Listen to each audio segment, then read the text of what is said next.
Seasons, countless nightmares. One simple truth: Stranger Things has never shied away from showing us the real cost of horror. While most shows ease you into the darkness, this series throws you headfirst into the upside down and dares you to keep watching. These aren't jump scares that fade by morning.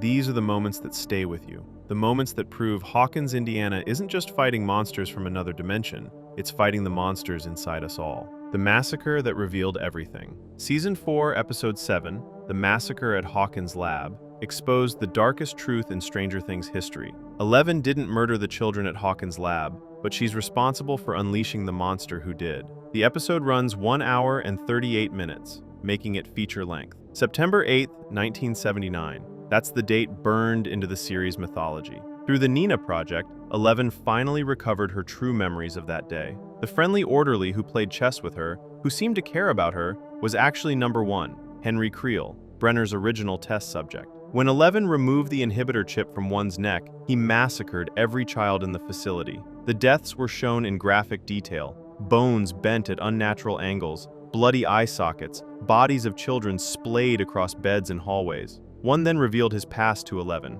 how he killed his own mother and sister in 1959 using his powers, how Brenner had kept him prisoner with a suppressing chip ever since. The episode culminated in a psychic battle where Eleven, using memories of love rather than pain, overpowered one and opened the first gate to the Upside Down, banishing him through it and accidentally transforming him into Vecna. This episode recontextualizes the entire series. For 3 seasons, viewers believed Eleven caused the massacre. The reveal that she was actually trying to stop it transforms her from potential monster to tragic hero. The episode earned a 9.6 rating on IMDb and received Emmy nominations for Outstanding Directing and Outstanding Writing. The Duffer Brothers supervised every detail, ensuring the practical effects showing one's transformation into Vecna pushed boundaries for Netflix content. What makes this truly dark isn't just the violence, it's the betrayal. Eleven trusted one. She helped him. That choice created Vecna, opened the first gate,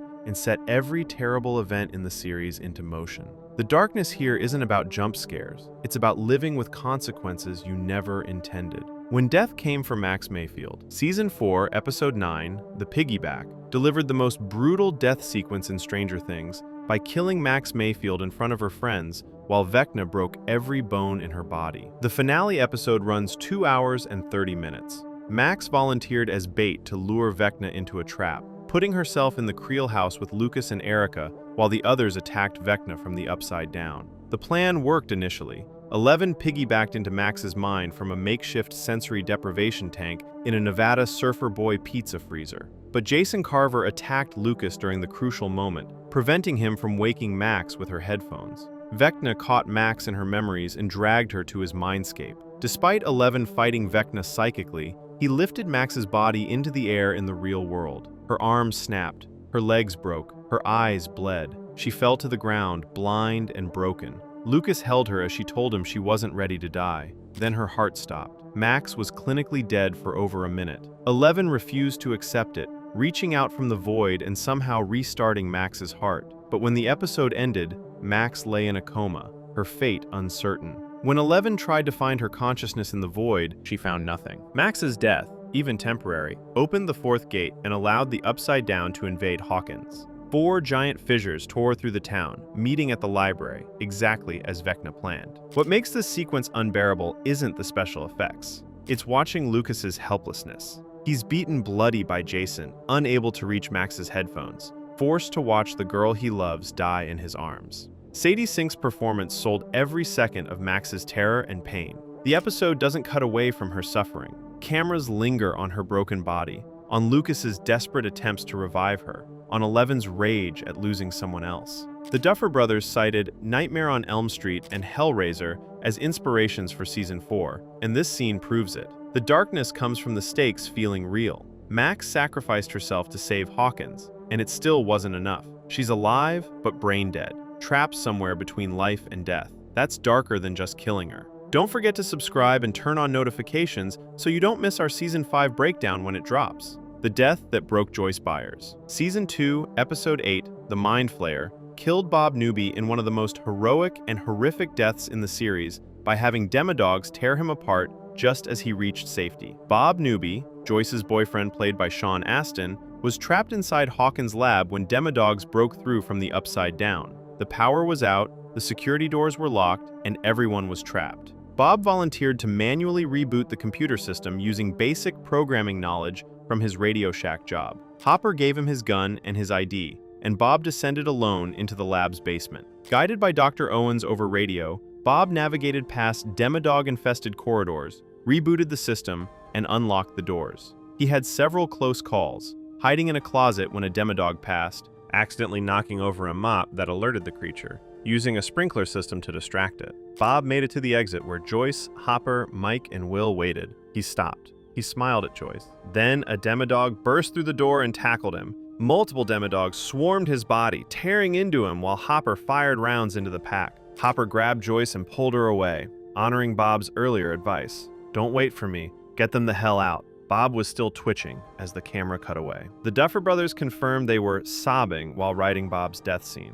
Originally, they planned to kill him in episode 3 and have Will kill him while possessed by the Mind Flayer. That would have been even darker. But the version they filmed hurt more because audiences had time to love Bob. Sean Astin brought genuine warmth to a character who could have been just Joyce's dorky boyfriend. Bob founded Hawkins Middle School's AV Club. He taught Mr. Clark everything about technology. He encouraged Will to stand up to his fears. He was kind, brave, and genuinely good. Watching him die felt like watching your own sweet, nerdy uncle get murdered. The scene was shot like a horror movie. Slow motion, futile hope, sudden violence. The Duffer Brothers cited Jurassic Park as direct inspiration for the lab escape sequence. Bob's death proved nobody was safe. If they'd kill Bob Newby, superhero, they'd kill anyone. His mother even scolded the Duffer Brothers for going too far with the violence. That's how you know it worked. The night Will Byers disappeared. Season 1, Episode 1, The Vanishing of Will Byers, set the template for all future darkness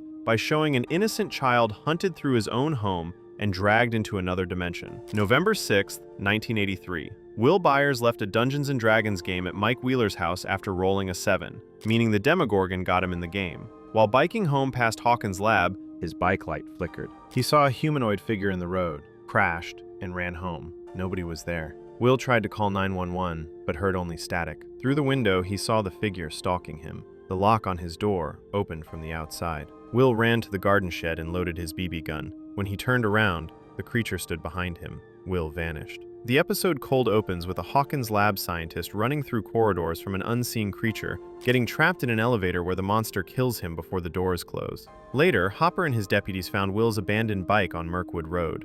Even later, police pulled Will's body from a quarry, except it was fake, created by the lab to cover up the abduction. Joyce believed Will was alive because she could communicate with him through Christmas lights strung throughout her house. This episode established Stranger Things as more than nostalgia-driven entertainment. The cold open proved the show would deliver real horror. The vanishing itself was terrifying because viewers experienced it from Will's perspective. The mounting dread, the failed attempts to get help, the creature appearing behind him in the shed. Noah Schnapp had minimal screen time but sold every second of Will's fear. The Duffer Brothers originally pitched Stranger Things as an anthology series where 11's story concluded in Season 1, meaning Will's abduction was designed as a self-contained mystery. The show evolved, but that opening episode's darkness remained foundational. The episode premiered July 15, 2016, alongside the rest of Season 1, and immediately hooked audiences with its refusal to sugarcoat child endangerment. Will spent nearly a week in the Upside Down, hunted by the Demogorgon, barely surviving. Later, a Stranger Things comic series revealed Will fought the Demogorgon in Castle Byers using his BB gun and hid from it multiple times. That's resourcefulness born from terror. The darkness here is existential. A child was stolen from his home, transported to a nightmare realm, and hunted for sport. That's not escapist fiction. That's primal fear. Drop a comment below and tell me which of these episodes hit you hardest, because the final entry proves Stranger Things knew how to break your heart from the very beginning. The first death nobody could forget. Season 1, Episode 2, The Weirdo on Maple Street killed Barb Holland in brutal fashion and created a cultural phenomenon around a character who appeared in only a handful of scenes. Barbara "Barb" Holland, played by Shannon Purser, was Nancy Wheeler's best friend. She attended a party at Steve Harrington's house despite not wanting to go, trying to be supportive of Nancy. While sitting alone by the pool after Nancy left to be with Steve, Barb cut her hand opening a beer can. Blood dripped into the pool. The Demogorgon, attracted by the blood, emerged from nearby woods where a gate had opened. The creature grabbed Barb and dragged her into the Upside Down while she screamed for help. Nobody heard. In episode 7, Eleven found Barb's corpse in the upside-down version of the pool area. The body was pale, throat torn out, slug protruding from the mouth. The Demogorgon had kept her alive long enough to implant its spawn before letting her die. Barb became the first major character death in Stranger Things, and her impact exceeded her screen time by orders of magnitude. The Justice for Barb movement swept social media because her death felt unfair in ways that resonated deeply. She didn't want to go to the party. She was abandoned by her best friend. She died alone, calling for help that never came. Nancy carried that guilt throughout the entire series. Barb represented every overlooked person, every friend left behind, every casualty nobody notices until it's too late. Shannon Purser's performance made Barb feel real, awkward, caring, genuinely concerned for Nancy. The Demogorgon didn't just kill her quickly, it dragged the process out. When Eleven found Barb's body in episode 7, viewers saw exactly what happened to people the Upside Down claimed. That corpse proved death in this series had consequences that lasted. The Duffer Brothers made a deliberate choice. Kill the character audiences didn't expect to lose. Not a villain, not a side character, a friend, someone who mattered. That's what made it dark. That's what made it hurt. The evolution of darkness across 4 seasons. Season 1 introduced darkness through mystery and loss. Will vanished, Barb died, and the show established that children weren't safe in Hawkins. But the violence stayed relatively contained. The Demogorgon killed, but mostly off-screen. Death happened quickly. Season 2 escalated. Bob's death was prolonged and graphic. The Demodogs swarmed him on camera. Will's possession by the Mind Flayer showed psychological horror, a child's body used as a weapon against his own family. In episode 9, The Gate, Will's exorcism scene had him thrashing against restraints while black veins crawled across his face and inhuman moans filled the room. Joyce burned Will with a hot fireplace poker to drive out the Mind Flayer. That's a mother torturing her own son to save him. Season 3 brought body horror. The Mind Flayer built a physical form from melted human bodies in episode 5, The Flayed. Tom and Bruce, possessed by the Mind Flayer, dissolved into meaty goop that assembled into a massive flesh monster. That sequence was straight horror, no pretense otherwise. Billy Hargrove's possession and eventual sacrifice added emotional weight. When he died protecting Eleven in the Starcourt Mall, it completed a redemption arc that made his death meaningful. Season 4 took everything further. The Duffer Brothers explicitly cited Nightmare on Elm Street and Hellraiser as inspirations, instead of the Spielberg influence of early seasons. The shift from E.T. and the Goonies to Wes Craven and Clive Barker shows in every frame. Vecna's kills were graphic. Chrissy Cunningham's death in episode 1 set the tone. Bones snapping, limbs breaking, eyes bleeding. The show stopped pulling punches. Each season built on the last. Season 1 established stakes. Season 2 raised them. Season 3 proved main characters could die. Season 4 delivered on every dark promise the series had been making since November 6, 1983. Why these episodes work. The 5 darkest episodes succeed because they earned their darkness. The Duffer Brothers spent episodes, sometimes entire seasons, making you care about these characters before destroying them. You knew Bob was a good man before watching him die. You understood Max's trauma before Vecna exploited it. You loved Eleven before learning she'd unleashed Vecna. You cared about Will before he vanished. You liked Barb before she was taken. That investment makes the darkness hit harder. Jump scares fade, gore becomes desensitizing. But watching characters you care about suffer, that stays with you. That's why The Massacre at Hawkins Lab earned a 9.6 rating and Emmy nominations. That's why the Justice for Barb movement became a cultural phenomenon. That's why Bob's death made the Duffer Brothers cry while writing it. The episodes also maintain consequences. Max didn't just survive Vecna's attack and bounce back. She's in a coma. Her consciousness is missing. Eleven can't find her in the void. That injury carries into Season 5. Bob's death changed Joyce forever. Will's abduction left him connected to the Upside Down through all 4 seasons. Barb's death haunted Nancy throughout the series. Eleven lives with the knowledge that she created Vecna. Actions have lasting effects. Trauma doesn't disappear between episodes. People who die stay dead, except Max, who's trapped in something arguably worse than death. That commitment to consequences makes the darkness feel earned rather than exploitative.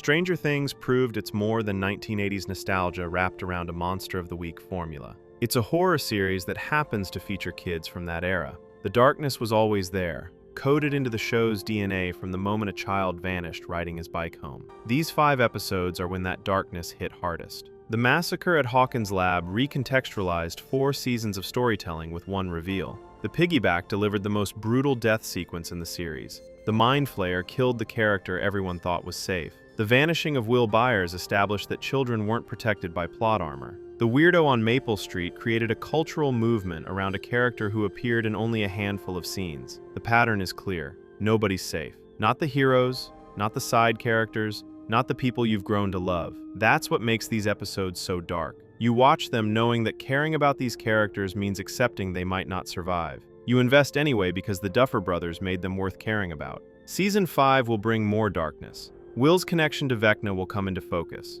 Max's fate will be revealed. The Upside Down has merged with Hawkins. Whatever happens next, these 5 episodes set the standard for how dark Stranger Things is willing to go. Hit that like button if you agree with this ranking. Subscribe and turn on notifications for our Season 5 coverage when it drops. And leave a comment. Do you think Max is really gone? Or is there still hope for her in the final season?